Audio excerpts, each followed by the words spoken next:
Bueno, en estas entrevistas de emprendimiento hoy está con nosotros Pedro Merino.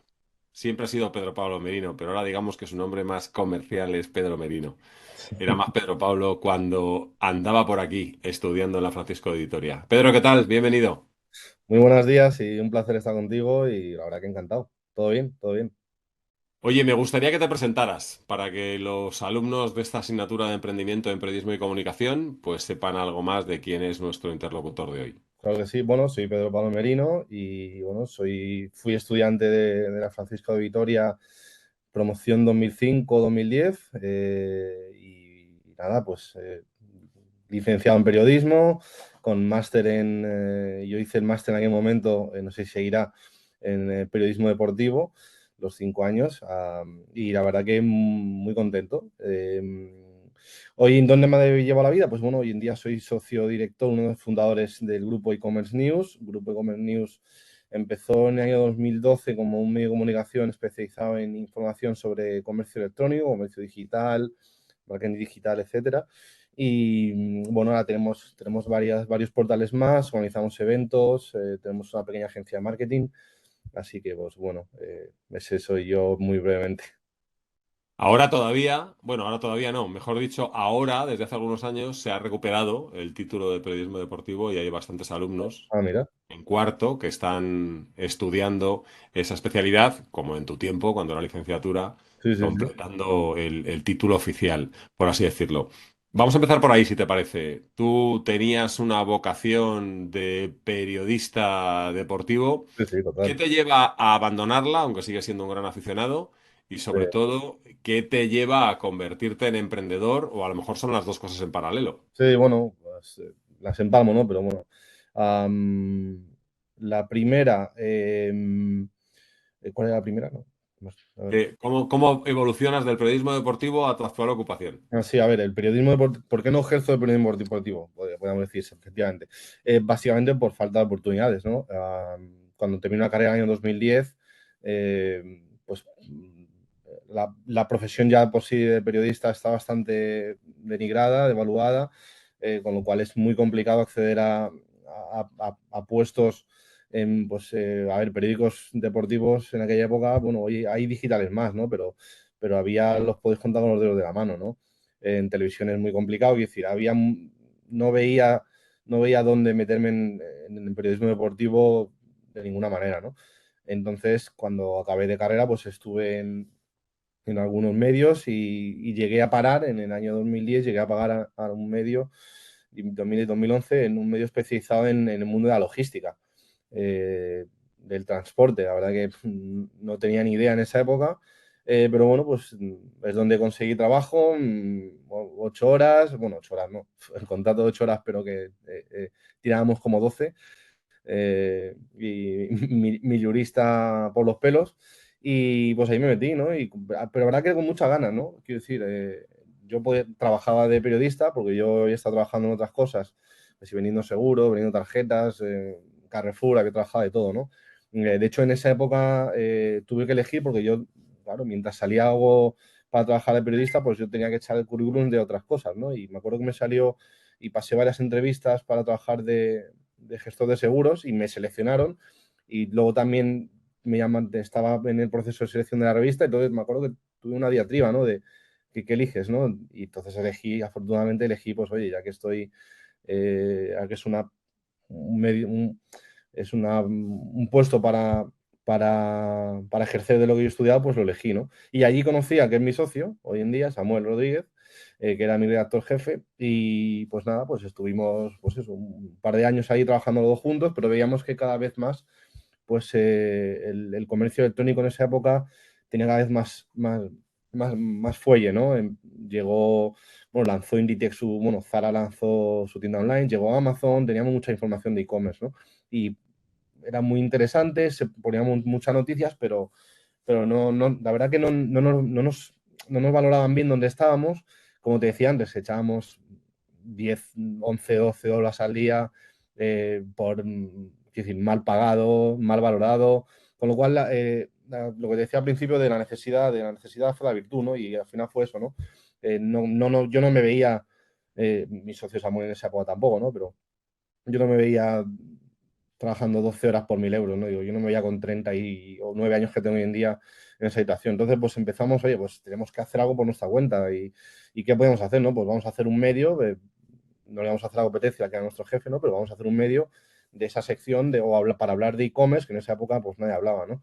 Y pues nada, pues me acuerdo que ni me fui, ¿no? Porque, bueno, me fui, pero se me acababa el contrato, un diciembre del 2011 creo que era, y pues no quería renovar, ¿no? Básicamente, de hecho, tampoco me decían si iba a renovar hasta el último día. Me dijeron, bueno, pues si quieres renovar, y yo dije, no quiero renovar, la verdad que es que me voy, no. Bueno, no di más explicaciones, pero que no quería renovar, ¿no? Y nada, pues me acuerdo que esas navidades pues me puse a montar yo la web, ahí un Joomla muy rudimentario en aquella época. Monté la web, y nada, pues a poner noticias todos los días, y me tuve que buscar otro empleo, evidentemente, porque al principio cuando empiezas todo el proyecto pues no es fácil, y lo normal es que, salvo que cuentes con apoyo financiero externo, pues no, pues tienes que comer, ¿no? Entonces yo me acuerdo que me busqué un trabajo media jornada en lo que después más o menos estábamos hablando, ¿no? Me tuve que buscar un trabajo media jornada vendiendo seguros, ¿no? Lo que había desechado unos años antes, pues como tenía experiencia, pues oye, la verdad que estaba muy bien, porque me acuerdo que estaba media jornada, pero me llevaba mis 700, 800 euros, 900 con comisiones, casi 1.000 algunos meses. Entonces me permitía, pues yo estaba media jornada, pero tenía el resto del día para trabajar y para hacer entrevistas, hacer reportajes, hacer noticias, ¿no? Nada, fuimos creciendo, cada vez más noticias, más tráfico, empezamos a tener clientes, fichamos a nuestro primer empleado, que fue otro compañero nuestro que teníamos en la revista, que la habían despedido, y bueno, que el que he hecho es hoy nuestro comercial. Y nada, pues ahí lo montamos. Luego ya la rueda sigue sola, ¿no? Porque empiezan a meter otros clientes. Ya nos pudimos poner al año y medio, nos pudimos poner nuestro primer sueldo, y encantado. Luego hemos hecho más proyectos, pero bueno, eso te lo cuento si quieres, pero básicamente así fue la historia de cómo empezamos. Me interesa mucho vuestra relación con el e-commerce porque ahora el e-commerce es un auténtico monstruo, pero si nos vamos 10 años atrás, yo recuerdo en aquella época, en los eventos que organizabais, que las cifras de e-commerce eran muy pequeñitas con respecto a lo que son hoy. Entonces, desde mi punto de vista, vosotros tuvisteis una gran visión apostando por lo que en aquel momento era un nicho. Eso, corrígeme si me equivoco, Pedro, os convirtió en expertos en una materia tan concreta Sí, y sí. yo recuerdo de aquella época que vosotros teníais una newsletter y era una newsletter inusual para aquellos tiempos, porque Tal teníais un cual. montón de abonados que cada mañana estaban esperando vuestras noticias sobre e-commerce, ¿no? Sí, sí, sí, sí. A las 7:30. Bueno, eso fue desde el principio nosotros lanzamos una newsletter, que al principio, cuando no teníamos herramientas de automatización, pues me acuerdo que nos despertamos a las 7 de la mañana para programar, para que saliese a las 7:30. De hecho, siempre la lanzamos a las 7:30, ¿no? Y en esa época nos turnábamos con Samuel, con mi socio, y una semana se levantaba uno y otra semana se levantaba otro, ¿no? Y a las 7:30 siempre salía la newsletter, y hoy en día sigue saliendo. Y es clave porque es una manera de fidelizar al lector, ¿no? Sabe que todos los días va a tener sus principales noticias en su buzón de email, ¿no? Y lo vimos claro, sí, nosotros eso lo vimos claro. Todos los usuarios que reciben una newsletter y que la recibían son orgánicos, es decir, nosotros nunca hemos hecho captación. Hoy en día tenemos más de 10.000 suscriptores, y todos orgánicos, es decir, no nos hemos comprado ninguna base de datos en ningún sitio, y eso nos da que, ojo, pues más de un 40% todos los días la abre nuestra newsletter. Mm. Fíjate, decías al principio que tenéis algunas actividades complementarias relacionadas con el gran medio de comunicación online, que sería e-commerce news. Me gustaría que nos explicaras cuál es vuestro modelo de negocio. Quienes te están oyendo a lo mejor están pensando que pueden emprender en una actividad relacionada con esto del mundo digital. ¿Qué les podrías aconsejar o qué les puedes explicar de cómo conseguir vosotros llegar cada mes a final de mes? Ujú. Nosotros somos un medio que nos basamos 100% hoy en día, porque esto cambia mucho, y de hecho ya hay medios que están mirando hacia un método de suscripción, pero nosotros nos financiamos básicamente de publicidad, tanto publicidad web como publicidad en revista, porque nosotros contamos con una revista física, y también con eventos. Organizamos eventos, y entonces pues toda la publicidad que conseguimos en estos diferentes canales, pues es lo que nos financia. Sí que es verdad que cada vez más medios están apostando por un modelo de suscripción, de cobrar por contenidos. No digo que en un futuro no lo vayamos a hacer, pero ahora mismo nosotros nos basamos únicamente en publicidad porque nos es, bueno, nos es, nos es rentable, más o menos nos va bien, pero sí que es verdad que el tema de suscripción no me parece una mala idea, es poner en valor los contenidos que haces, que la gente también valore lo que escribes, lo que haces. Así que bueno, pues básicamente eso. Dos preguntas relacionadas con la publicidad. Una, ¿vuestro tipo de publicidad está muy vinculada a la actividad del e-commerce o es más bien una publicación generalista, una publicidad, perdón, generalista, teniendo en cuenta que casi todo el mundo hace e-commerce? Y la No, segunda pregunta vinculada a esto, con la crisis, con la situación que estamos viendo recientemente, ¿os cuesta mucho más? ¿Están tirados los precios? ¿Qué nos podría decir sobre estas dos cosas?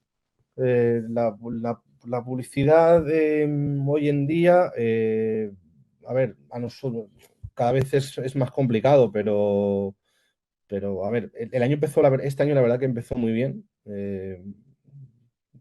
Salieron clientes, salían proyectos y la verdad que empezó muy bien. Sí que es verdad que desde el tema de la guerra de Ucrania, el aumento de la inflación, pues está costando un poco más, pero no podría decir que ha sido un mal año, Ujú.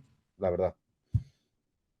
¿Y el tipo de publicidad que tenéis, muy targetizada en lo Ah, pero vuestro sí, o de sí, todo sí, sí, tipo? sí. Claro, una clave, sí, sí, no. A ver, nosotros somos, de hecho, esto es algo que se lo recomendaría a aquellos estudiantes que tengan en mente algún proyecto, es focalizar mucho el nicho, ¿no? Eso te permite luego targetear mucho mejor el tipo de anunciante, que al final tú le vas a ofrecer un tipo de cliente en el que él está muy interesado, ¿no? Entonces, efectivamente, nosotros nos dirigimos a la comunidad de e-commerce, que luego a su vez tiene un ecosistema de varios pilares, ¿no? Pero que tampoco son tantos, ¿no? Pues nosotros nos dirigimos a empresas logísticas, a agencias de marketing, a bancos, a métodos de pago, a, bueno, quiero decir, a agencias de SEM, de SEO, tecnología también muy importante, plataformas web. Es decir, son 8 9 10 claves que prestan servicio al e-commerce y que son nuestro tipo de cliente, ¿no? Entonces, buscar un nicho te permite, a ver, obviamente va a ser la audiencia menos que si te vas a dedicar a algo más generalista, pero que te permite que vas a focalizar mucho mejor el tipo de anunciante que puede pagar por lo que tú le ofreces, ¿no? Y aunque parezca que no, eh, oye, este nicho, yo no lo veo, no. Seguro que si investigas, si que haces un buen estudio de mercado, te Lo encuentras. aparecen 100 empresas, 150 200 empresas que se dedican a ese nicho y que son susceptibles y que de hecho ponen dinero en otros medios, seguro, ¿no? Así que yo eso lo veo un valor, el que sea ya no solo un medio de comunicación, ¿no? Sino un negocio targetizado para un determinado público, lo veo clave. Oye, tú que eres un experto en la materia, ¿esto del e-commerce tiene techo previsible o no? En España, no, hombre, yo creo que en España tenemos aún, fíjate, nosotros cuando nacimos, hablabas antes de cifras cuando íbamos a nuestros eventos, hablábamos de que estábamos facturando en España 12.000, 15.000 millones de euros, hoy en día facturamos cerca de 50.000, ¿no? Am, En pero es que e-commerce, en, fíjate. pero es que en Reino Unido estaban facturando más de 100.000. No, bastante más de 100.000, de 100.000 hace unos años, ahora están ya en 130, 125.000 millones de dólares, de euros. Bueno, hoy casi ya están 1 a 1, ¿no? Entonces, en España estamos en 50.000, con lo cual, sí, hay posibilidad de crecimiento del sector, sin duda. Eh, sí que es verdad que no es como hace 10 años en que tú tenías una idea y con pocos recursos te podías poner a vender online, no sé, camisetas personalizadas, pues hoy en día tiendas de camisetas personalizadas, pues hay un montón, ¿no? Hace 10 años no, hoy en día sí, ¿no? Entonces, quiero decir, hoy en día puedes hacer cosas, pero hay que hacerlo muy bien, hay que ser muy profesional y hay que tener recursos. Pero se puede. Oye, sí, sí, decía, Vuestra empresa siempre lleva el apellido News. Entonces, me gustaría preguntarte, Pedro, ¿tú te ves más como un empresario o te ves como un periodista emprendedor? Yo soy un periodista emprendedor, lo que pasa es que luego la vida pues, te lleva a ser pues, empresario. Bueno, nosotros hemos llegado a tener 15 nóminas, es decir, esos son muchas nóminas, ¿no? Entonces, pues te ves que cada vez ejerces menos de periodista porque, bueno, pues no tienes el mismo tiempo para hacer entrevistas, para hacer podcasts, para hacer reportajes, que es lo que te gustaría, y te tienes que dedicar pues a otros menesteres, a negociar con clientes, pues todo el tema de facturación, la relación con los empleados, relación con proveedores. Entonces, pues bueno, al final haces un poco de todo, ¿no? Cuando intentas delegar cada vez más, pero, pero no. Siempre he sido un emprendedor, pero también periodista. Vives en el riesgo porque eres un emprendedor. ¿Cambiarías este entorno vital por uno de seguridad trabajando para un tercero, dejando de ser tu propio jefe? Yo te diría que no. Yo te diría que no. Yo no cambio estos 10 años que he tenido por, por trabajar para un tercero o una nómina. No, yo creo que no. La libertad que me ha dado el ser mi propio jefe no te la da el estar en una empresa, por más que te pueda dar flexibilidad, que hoy en día a lo mejor es cada vez más habitual, pero no del todo en muchas empresas, ¿no? El tema del teletrabajo, pues cada vez está más implantado, pero aún cuesta, en algunas empresas cuesta mucho, ¿no? Entonces, el tener yo, el ser dueño, más que posiblemente de dinero esté peor, ¿no? El ser emprendedor, pues a lo mejor, es decir, en una empresa privada podrías incluso cobrar más, ¿no? Pero más que el dinero, a mí yo valoro, de hecho, que me han hecho ofertas, ¿no? Para dirigir proyectos grandes, tal, y de dinero, pero yo valoro mucho el tiempo, el tener tiempo para mí, para mi familia, el poder, que al final trabajas muchas más horas, ¿no? Pero las trabajas de otra forma, ¿no? Con tu organización bueno, ahora ya con hijos ni te cuento, ¿no? Pero cuando no tenía hijos, pues yo qué sé, pues te lo podrías organizar de otra forma, pero ya ahora con hijos peor, ¿no? Tienes para el tema de llevarlos al cole, para recogerlos, para llevarlos hasta escolar, para recogerlos de extraescolar, médico por aquí o visita por allá, no. La verdad que yo no lo cambiaba, me da mucha independencia y estoy muy contento. Luego en un futuro no lo sé, ¿no? Pero hasta ahora pues estoy contento. Eres joven. La última que te hago. ¿Por qué crees que en el mundo del periodismo, la comunicación, hay esta cierta repulsión hacia el emprendimiento? Dicho de otra forma, las facultades de comunicación no son los sitios de los que salen más emprendedores. Ujú. ¿Algo nos pasa a los periodistas o es casualidad? La verdad que no lo sé. Yo creo que no lo diría solo sobre los periodistas, no. Yo creo que van mucho en la sociedad española, ¿no? En- yo creo que España no es un país en el que se incentive mucho el emprendimiento, pero no solo de las administraciones, sino que en el tema de la sociedad, ¿no? Yo recuerdo cuando me iba a ir de la empresa, de pasar hoy en día. Yo me acuerdo que me iba a ir y ya lo dije a mi entorno y me decía, pero estás loco, ¿cómo te vas con un trabajo fijo, tal? En España no está bien, no es que no esté bien visto en emprender, sino que te dicen, pero quédate donde estás o si tienes algo seguro, ¿para qué quieres mejorar, tal? Entonces, no lo veo tanto como un problema de periodismo, sino de la sociedad, ¿no? Aquí, pues, no sé, haces una encuesta y, no lo sé, te saldrán, oye, ¿tú quieres ser emprendedor o funcionario, ¿no? Pues te van a contestar bastante más que quieren ser funcionario, ¿no? Pero no es por problema de periodismo, ¿no? Sino por un poco más de cultura general, ¿no? A ver si las nuevas generaciones cambian esta tendencia. Oye, Pedro, muchas gracias Un placer. y mucha suerte, como siempre. Nada, Un abrazo bien grande. encantado y pues, como cualquier cosa me pueden encontrar por LinkedIn, por Twitter. No soy de los que se queda callado ahí en redes sociales, así que me pueden encontrar por ahí.